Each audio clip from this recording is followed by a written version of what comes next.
like it's like job hopping. You know, you start off with a job that's 40,000, you job hop to a job that's 80,000, you job hop to a job that's 200,000, right? Because what? You're gaining experience, knowledge, and learning how to move on. When you say, oh no, he's cheating on me with the 85th time, but I think I should, you're wasting your time. You're wasting your time between. So apparently, if one of my friends comes up to me and says I cheated on my man, I'm gonna be like, damn, what happened? Like, I'm gonna want to know the tea. I'm gonna be like, is everything okay? Like, what happened? Like, I'm gonna come to her, as a friend, like, what happened? But after, I'm gonna just be like, damn, girl, you was dead wrong for that. And she's gonna be like, yeah. And I'm gonna be like, yeah. Anyway, you wanna go to Cheesecake Factory? Like, and I can never settle in life because I watch my mom get treated like a princess 24/7. I watch her get her every Saturday cake and champagne delivered to her bed. I watch her get her flowers every week. I watch her never have to cook. I watch her go on weekly date nights. Why would I ever settle?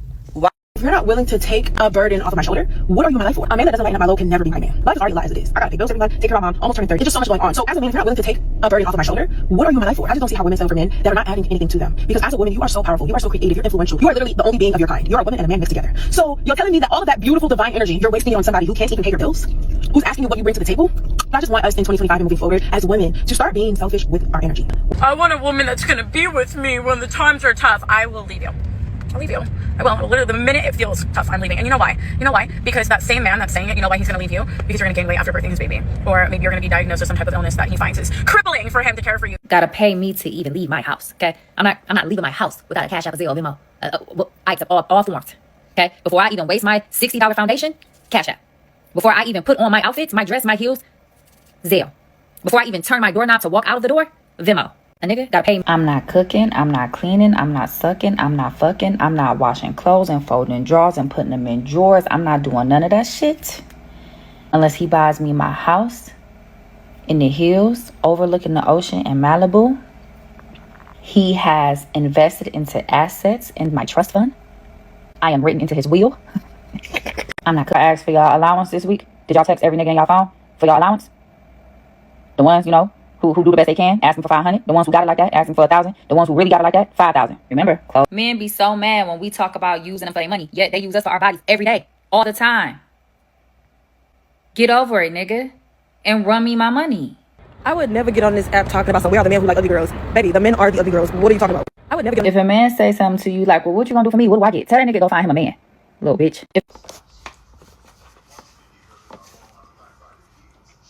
I don't even know what to say, bro. You know, as a kid, I was never taught how evil girls could be. I always was taught like they're sweet, innocent, nice. And it's like, they never was sweet and nice.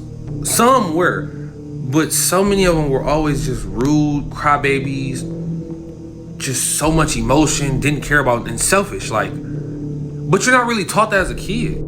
Like, I had to learn the fact that girls will tell you, hold up, mama calling, and really they're on the phone with another nigga. I had to learn that the hard way. You know what I'm saying? Or I had to watch some of these things happen to other people. I had to learn the fact that girls do cheat. You know, you taught as a little kid, oh, only niggas cheat. Dad a cheater, dad a cheater. My parents were married, 2-parent household, not the same situation. But you always taught the men cheat, the men are bad people. They don't tell you, oh, wives are cheating, yes. The wives are using dudes for their money. They're not really teaching you. You gotta kind of learn that as a man as you get older. Like, nobody told me, yeah, a girl will leave you to go get ran through by a bunch of dudes. I had to watch that happen to other people to see, like, damn, girls do that? I thought they couldn't do nothing wrong. No one told me that girls are just getting pregnant by niggas just because they bored. Like, they'll just trap a nigga. I didn't know that. I've never been trapped, but I'm saying, like, I had to watch it happen to other people for me to realize, like, damn, they do that. And there's so many things about girls you just never learn as a kid. Or even as a teenager. Like, no one teaches you that. It's some people who will get taught that. But a lot of times, you gotta just learn it and be heartbroken when you see this shit happening. Like, I've been hurt over shit that never even happened to me. Like, I've seen other dudes go through shit with a girl, and I'm just looking like, man, that shit bold. Or I see a girl I know doing something to a nigga, a random nigga I don't know. And I'm like, bro, that shit is bogus as fuck. And it's like, I know in his head, he's thinking she's an innocent sweetheart. And I'm looking like, she's a bitch. You don't even know it. This girl's a bitch, and you try your best to get her, and she's just a bitch. And it's crazy. Like, I watched this shit all through high school. I've seen girls I never even took serious be all over me, offering me buns, offering me everything. Did I accept it? No. But I'm looking like, damn, I'm not doing nothing for you. I don't even really like you. Why are you offering all this to me? And it'd be a dude who liked him. They're like, that nigga weird. I don't like him. And I'm just looking like, he's the dude who's actually trying to treat you right. Why are you offering shit to me? I'm not going to treat you like nothing because you're nothing to me. And it's like, I had to learn that. I wasn't taught that as a kid. You know? You know, as a kid, I was never taught how evil. Shalom. I want to begin this lesson by giving all praises, honor, and glory to our power, Yahweh, Bahashem, Yahweh Shai, Bahashem, Rakhakwadash. Double honors to the apostles and the elders of Great Millstone, who have taught us all this truth in the spirit and power of Yahweh, Bahashem, Yahweh Shai. I'm Shaquat, back with another lesson, Lord willing to edifying to the hopeful elect. Yahweh, Bahashem, Yahweh Shai, Barakatham to you, sincere, Akyom, Walkwath, and a sincere shalom to you brothers out there pushing this truth out there on the highways and the byways and through the YouTube lessons, man. Shalom to you all. Lord willing to be edifying, all right, to the hopeful elect. So, I'm not sure what I'm going to title the lesson, but, yeah, man, you saw about the first compilation, and then you saw the video about just women being evil, and the first compilation goes into how women are very evil as well, as they were just rambling out the matyat and showing how evil they are. All right, so I want to go begin with this first scripture. Let's let the Bible speak. Let's go to Job 39:17, which this is really talking about, when you go to the top, it's talking about, what's it called, an ostrich, right? But it's talking about women, all right, because women are referred to as ostriches multiple times throughout the scriptures, right? So this is Lamentations. That's where it also speaks about an ostrich and women. So Lamentations, that's why I said it. That's the spirit. But Job 39:17, because the Most High hath deprived her of wisdom, neither hath he imparted to her understanding. Let's go to the AMP, see what it might say. In the AMP, for the Most High has made her forget wisdom, and has not given her a share of understanding. Right? So the Lord has not given any of you women understanding. He didn't give you wisdom. All right? He didn't give you wisdom, knowledge, and understanding. He left that to the men. All right? To show that he didn't give you all wisdom and knowledge and understanding, when you go all the way back to the garden concerning Adam and Eve, was it a wise thing what Eve did when she sold out to the serpent? No, not at all. So obviously the Lord didn't give you wisdom. He did not give you understanding, right?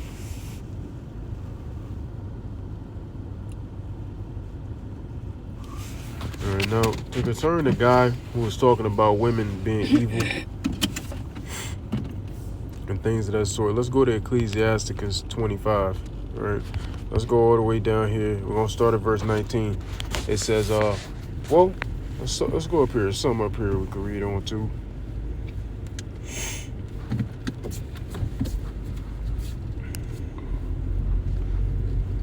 Right here. Ecclesiasticus 25:13. Give me any plague but the plague of the heart. And any wickedness but the wickedness of a woman. All right. Why did he ask for any wickedness but the wickedness of a woman? Well, let's scroll down. Let's see why he said that. All right. Verse 19. All wickedness is but little to the wickedness of a woman, that the portion of a sinner fall upon her. All wickedness is but little to the wickedness of a woman, let the portion of a sinner fall upon her. You got the women in that video talking about, if I see my friend, if my friend tell me she cheated on her man, I'm gonna say, damn, that's fucked up. Anyway, what you want to eat? And whatever she said, like, come on, man, that's crazy. You had one talking about, I'm not cleaning, I'm not cooking, I'm not sucking, I'm not fucking, I'm not this, I'm not that. Well, damn, bitch, what you doing? Like, why are you even getting with the man? Like, just women are just stupid, man. And that's why I want to read Job 39:17 first, just to show you that the Lord didn't impart her understanding. He didn't impart her wisdom, right? Proverbs 9:13. A foolish woman is simple, she is clamorous and knoweth nothing. Right? They don't know nothing. These foolish women, I'm saying. You sisters, you know something, because you're getting yourself in order. But, you know, a lot of these women, they're just idiots, man. Just idiots. And the word idiot means to not know something. So that's not having that wisdom, knowledge, and understanding. right? Anyway, so to continue on,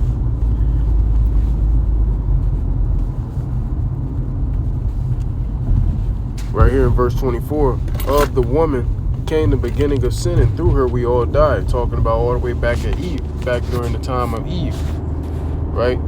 So the woman is beginning to sin, and through her we all die. All right, because the wages of sin is death. All right, so I was gonna make a point on this. Let me think.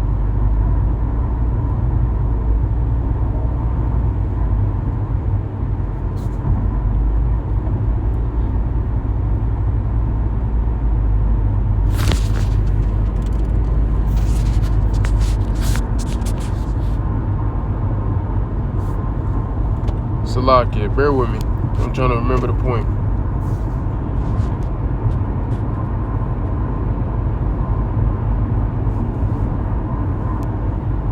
The water y'all but me outside. So, what is sin? When you purposely do a sin, you're rebelling against the Most High.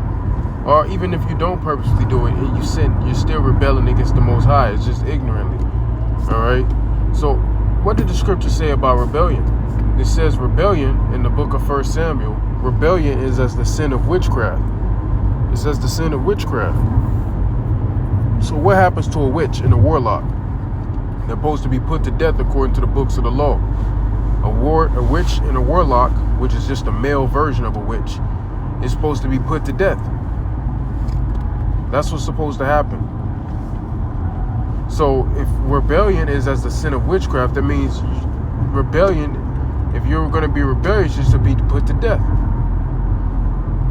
So the author of rebellion and the author of death, as the scripture is saying, is the woman. That's all it's saying. Evil. They're evil, man. And like the guy said, we weren't taught that. The brother Karatazar Gabar, he says it all the time. Growing up, we were taught that we were taught to think that women were just all innocent, and they were so meek, and they were so, they were so just soft creatures and this and the third, when really they're fucking they're monsters, man. They're monsters, they're monkeys, they're animals, whatever you want to say. That's them. All right, that's them. You understand?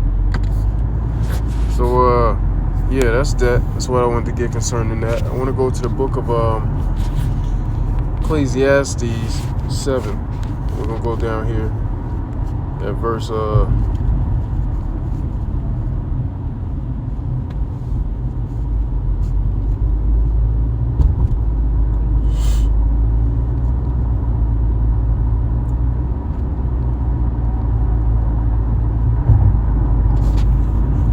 Ecclesiastes 7:25. This King Solomon, which is Yahushai. I apply mine heart to know and to search and to seek out wisdom and the reason of things, and to know the wickedness of folly, even of foolishness and madness. And I find more bitter than death the woman. So the woman is even more bitter than death. That's crazy work. Whose heart is snares and nets. Talking about her mind. So her mind is as snares and nets. Whose hands as bands. She could get you. She can entrap you. Whoso pleaseth the Most High shall escape from her. So if you do please the Heavenly Father and His only begotten Son, you're going to escape from this. But if you don't, well, here we go. But the sinner shall be taken by her. So you're going to actually fall into all of that BS. Behold, this have I found, saith the preacher, counting one by one to find out the account. Slack it. Which yet my soul seeketh, but I find not. One man among 1,000 have I found, but a woman among all those have I not found. But a woman have I not found. So he searched out 1,000 men and 1,000 women.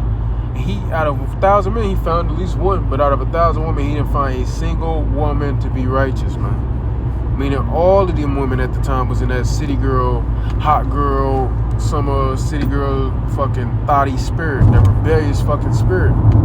All of them back in that time. They were just too scared to act upon it because they saw little Keisha getting stoned and burnt up in the fucking on the quad the other day. You know what I'm saying? So they wasn't trying to do all that.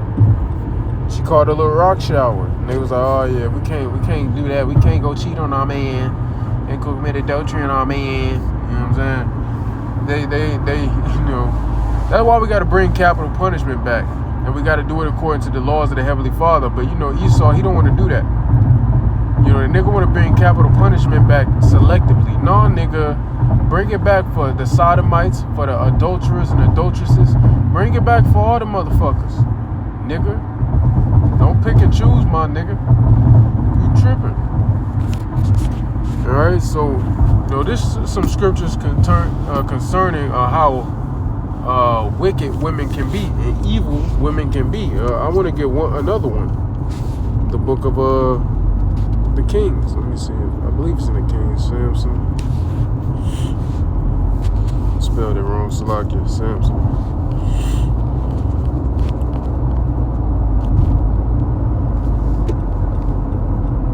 Said the book of the Kings. I meant Judges. I don't know why I said Kings, but I forget where it's at.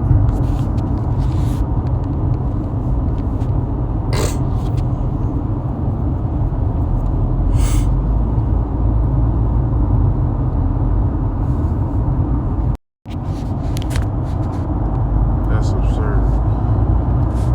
Let's see.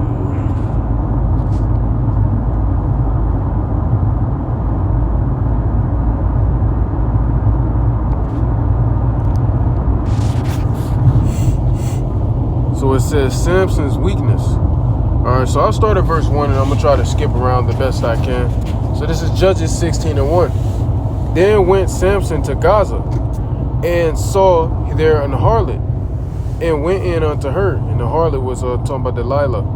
And it says, and he was told the Gazites, saying, Samson is come hither, and they compassed him in and laid wait for him all night in the gate of the city. And were quiet all the night, saying, in the morning, when it is day, we shall kill him. And Samson lay till midnight, and arose at midnight, and took the doors of the gate of the city, and the two posts, and went away with them, bar and all, and put them upon his shoulders, and carried them up to the top of the hill, to the top of an hill that is before Hebron. So these Philistines, they were planning, and they wanted to put Samson to death, ultimately, you know, or Gazites, or I forgot which one it said. Goddamn, it's Salakia. But you know what I'm saying?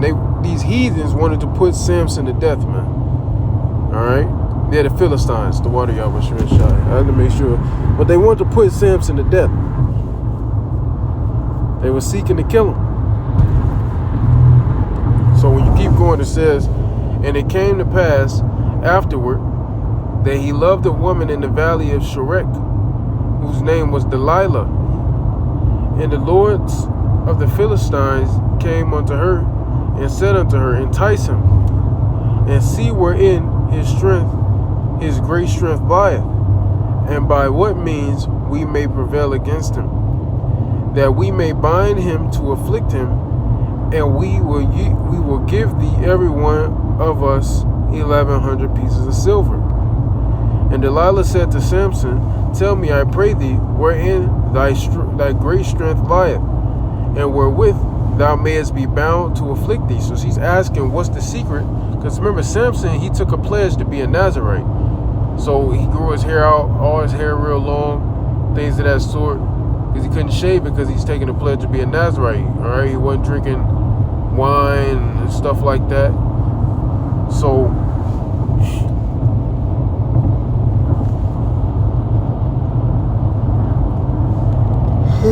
it's like this. So ultimately, when you read down, she's gonna entice him enough to the point where she's gonna end up getting the secret out of him. And basically, it was some about his hair. Now, she ended up cutting his hair while he was sleeping. But is the hair the reason he lost power truly? No. It was because of the pledge. The pledge was the reasoning. And that hair, cutting the hair, basically ended the pledge. So it was the power of the pledge, not the power of the hair. All right, but the hair did play a role in it. Right, so let me see if I can find the next part.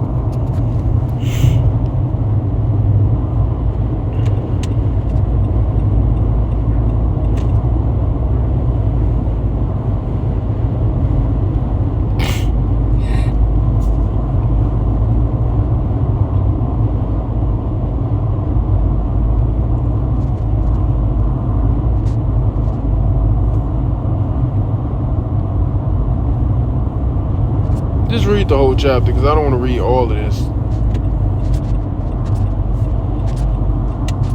Yeah, I don't want to read all of this, but let's jump to 25. Let's jump to verse 25.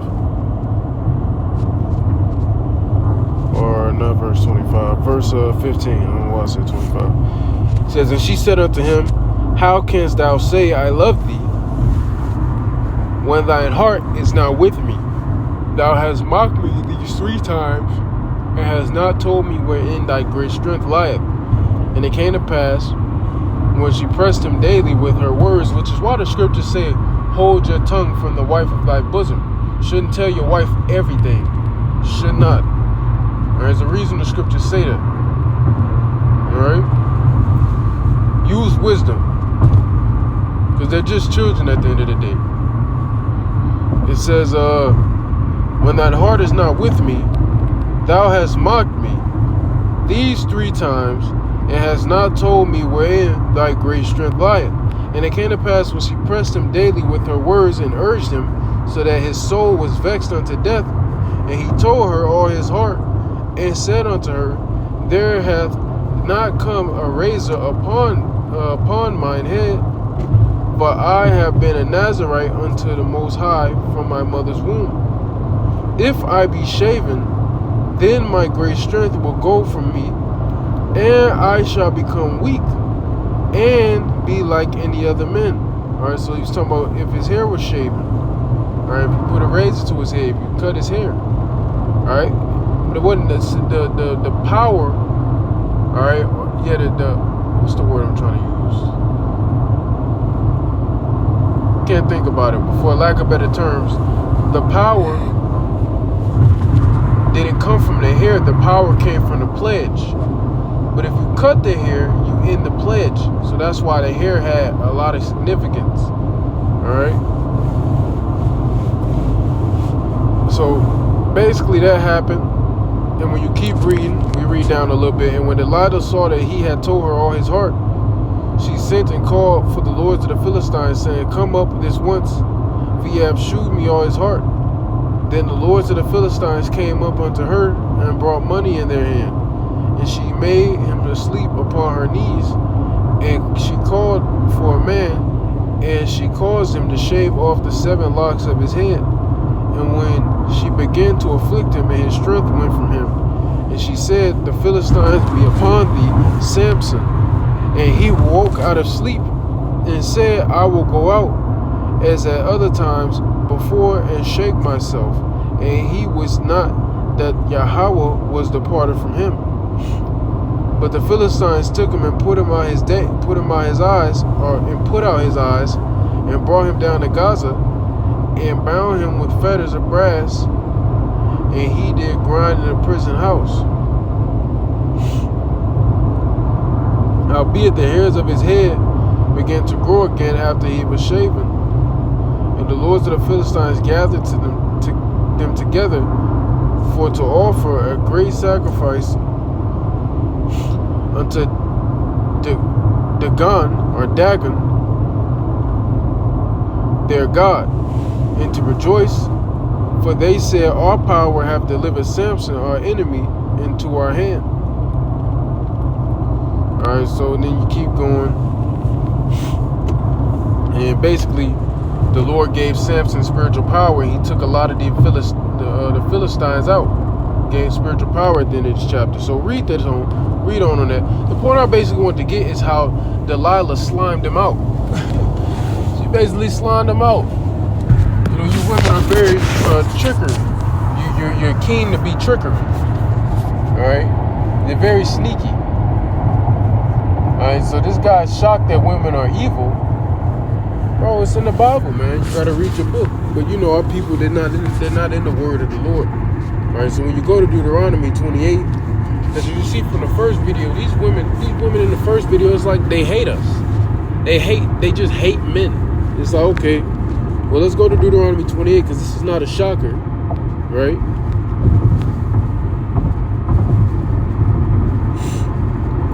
This is Deuteronomy 28 and 56.